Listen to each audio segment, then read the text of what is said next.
how to beat all games in Squid Game. Today we will focus on how to beat Squid Games. Talking about the main 6 games featured in the show, we will talk about how hard each game is, what tactic suits best for achieving the victory of Squid Games, winning the grand prize of 45 billion won. Game number 1, red light, green light. During the first game, there is a big field with marked start and finish lines. Those players who cross the finish line before the 5-minute mark passes the round. The game starts when a huge doll-looking robot turns her back on the players and says green light. The players must advance through the field. However, a player must stop at its tracks and not move an inch when the doll without any notice turns around facing the players and says red light. If a player does not stop in time or moves an inch during the red light phase, he gets brutally eliminated. Since we now know how the game works, we can figure out a strategy on how to beat it with the best chances of winning. First, the best strategy would be to keep your stance tight and low to stop yourself from getting off balance during the red light phase. Second would be not getting greedy and speeding through the course as fast as possible, since it is the riskiest thing you could do and it does not matter if you finished first or last.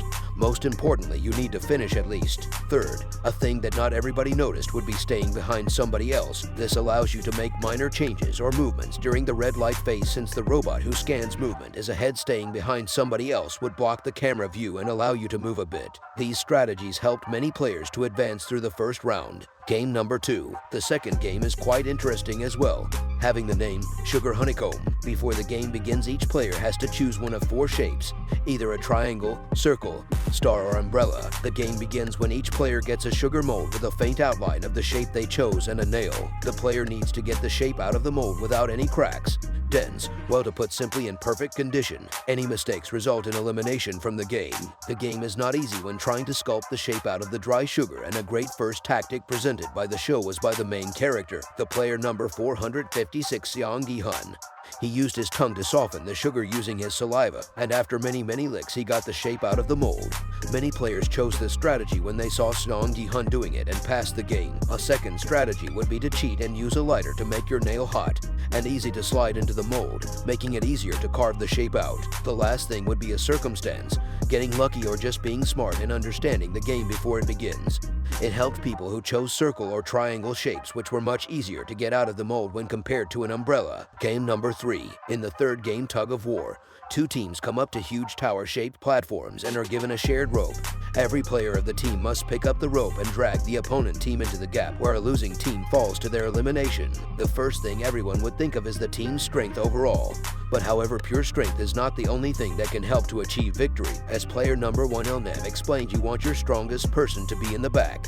Keep weaker players in the middle.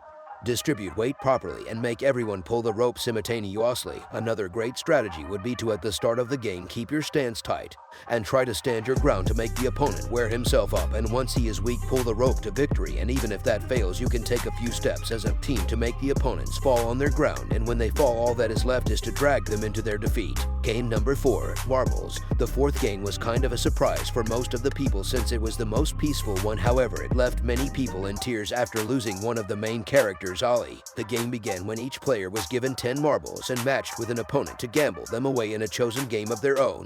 A player was eliminated when they had no marbles left and an opponent had 20. A great strategy would be to not gamble your marbles in a game which would determine the winner by chance, but try to play something more skill-based, which would rely on someone's pure skill raising your chances of winning. Since luck is not always on your side, it would be much smarter to rely on something that you are good at. Game number 5, Glass Stepping Stones. Pretty straightforward game which makes each player choose a random number, which later turned out to be an order of which people would start. And then later you started the better, since you could learn from other mistakes. All you need to do is jump forward onto a glass, which could turn out to be normal or tempered. The one you're looking for is tempered to keep you standing and not shatter, making you fall to your elimination. Under a period of time, you shall jump 18 glass tiles to your finish, proceeding to the next game. The chances of being the first one and picking randomly the correct 18 ones out of the 36 tiles are quite low. However, if you are last, the only thing left is to pick according to other people's mistakes. Sometimes this could result in you doing absolutely nothing if you are the last one, but if you are the first one, a great skill would be able to distinguish the tempered glass from the normal one, since there are many differences that can be seen with a good eye, such as tempered glass goes through extra processing, making its edges smooth and even. Another strategy would be using the time limit intimidation on other players. Just intimidate everyone that you will not jump, and someone else will go ahead of you discovering the correct tiles. Game number 6, last but not least. the notorious Game 6, called after the show's name, Squid Game. The rules are simple since the game was inspired by kids playing in the Korean playground. On the squid-shaped ground, the attacker must tap the small squid's head with their foot to win. However, if he gets pushed out of bounds, he loses the game. This game was the most bloody and brutal one since it allowed players to use force and anything they could have thought. The best strategy would be to give it your all. Don't be afraid to cripple your opponent and try to injure him as most as possible to tap or defend the squid's head. Aim your attack on the opponent's weakest points to injure him as much as possible, allowing you to win the game. If you stick to the strategies and subscribe to Top Show's channel right, you will have not only a great chance of winning the Squid Games and spending the so desired 45 billion won, but also getting your latest news, theories, and moments you missed on the most relevant TV shows. Thanks for watching. I wish you all the best in your Squid Game.